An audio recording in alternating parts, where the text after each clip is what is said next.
Our lives are laid out on a road of bumps, turns, struggles, and more. How do we respond? How do we endure adversity for learning and growth? I'm Aubrey Johnson, and we'll explore these questions and more on the road to rediscovery.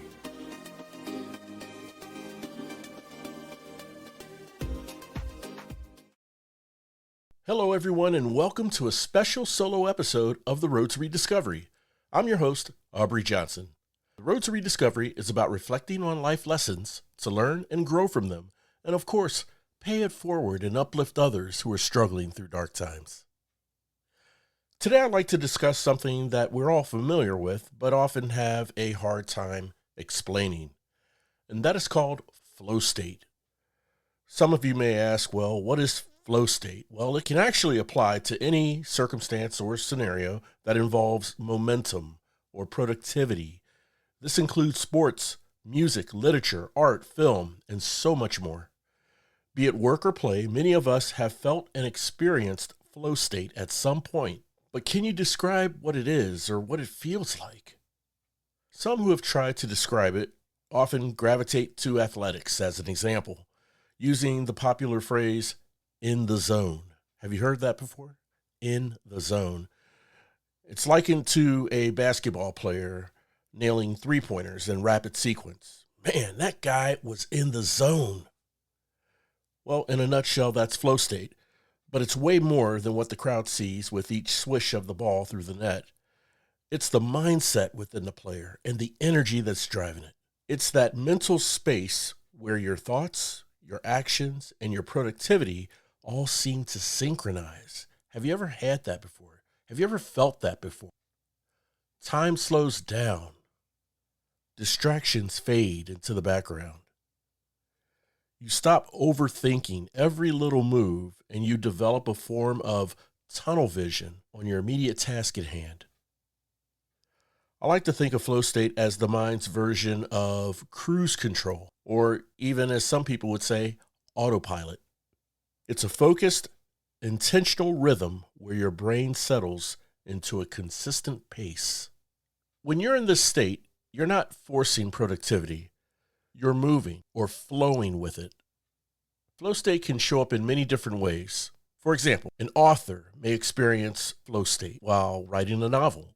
They're typing page after page, dialogue is clicking, scenes are unfolding naturally, and ideas are arriving as they are written down. Or think about a carpenter building an armoire. They've studied the blueprint so much that the measurements and structure are practically committed to memory. Their hands move with confidence. Every measure, every cut, every detail connects smoothly to the next. That's flow state. The synergy between input, action, and output becomes a productive churn of progress. So let's break down that churn of progress. In this churn, there's something that I like to call a sweet spot where flow state exists. And that sweet spot is between challenge and skill set. If the challenge becomes too high, your skill set can become overwhelmed. With this imbalance, while your stress increases, your confidence decreases. If the challenge is too low, your skill set isn't really stretched at all. With this imbalance, you become bored, uninspired, or even disenchanted. But when you hit that sweet spot, your skill set meets the challenge, and its stretch points inspires you to learn and achieve, therefore sharpening your skill set. It's bringing a dual benefit. For one, your abilities and confidence grows, and two, productivity flows uninterrupted. So what drives flow state? While challenge and skill set are components of flow state, the single element that drives it is, you guessed it, mindset. Everything begins with the mindset. To aspire toward flow state, we must intentionally prepare our minds for the work ahead, whether it's through rehearsal, practice, researching, or even meditation. Meditation is powerful because it teaches us how to quiet the noise. It trains the mind to become present. Now I want to touch on the flip side to flow state. And as you know, just about everything has a flip side. Ironically, the very same element that initiates flow state can also interrupt it. That very same element, again, you guessed it, the mindset. Let's go back to our earlier examples. What happens when the author suddenly hits a wall and no longer knows what to write? Or what if the carpenter is suddenly asked to wire the armoire for lighting, a task outside their normal expertise that wasn't on the blueprint? Now something changes mentally. Hesitation creeps in. Momentum slows. And suddenly there's a hiccup in the flow state, a mental block. And please know and understand this. Mental blocks are normal. And with technology plus all the other distractions around us, the reality is we should expect mental blocks to come and be prepared for when they do. Responding to a mental block looks like this. You pause, you breathe, you adjust, you reset. And sometimes that means stepping away briefly. Sometimes it means simplifying the task. And other times it just means returning to the fundamentals. You do one of these or a combination, and then you re-enter the flow. The author re-enters her flow state of writing. The carpenter researches how to run wiring and mount a lighting fixture in the armoire, expanding his skill set.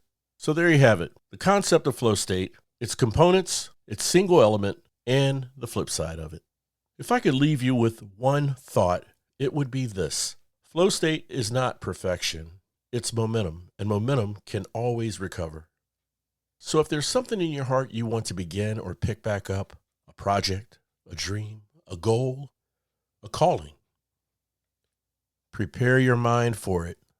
The mindset is the foundation.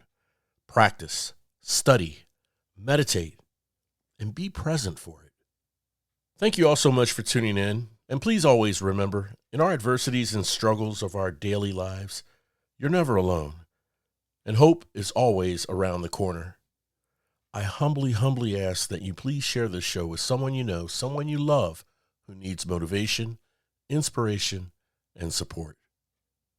You know, we're all just roadies on this journey of life, but it sure feels good having you on the road alongside me. Thanks again for listening. We'll chat again soon. We really hope you enjoyed this episode of The Road to Rediscovery. We'd love to hear from you. Shoot us an email at roadtorediscoverypodcast@gmail.com and leave us any questions or comments you may have.